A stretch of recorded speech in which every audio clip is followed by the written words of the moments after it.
Jeg tog en beslutning om at kæmpe, finde lys i mørket og dele min historie. Vil du høre, hvordan jeg igen fandt håbet og rejste mig fra skyggerne fra skizofreni og PTSD? Mit navn er Jeppe. Jeg har igennem de sidste 8 år rejst igennem den mørkeste del af mit liv og har bøvlet med både skizofreni og PTSD. En rejse, der har testet både min vilje, min styrke og mit mod.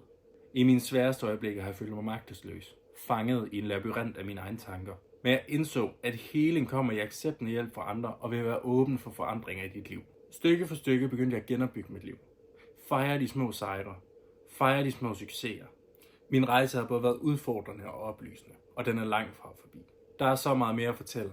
Succeser, tilbagefald, indsigter, der alle har påvirket den person, som jeg er i dag. Er du nysgerrig for at høre resten af min historie? Besøg direcrew.dk.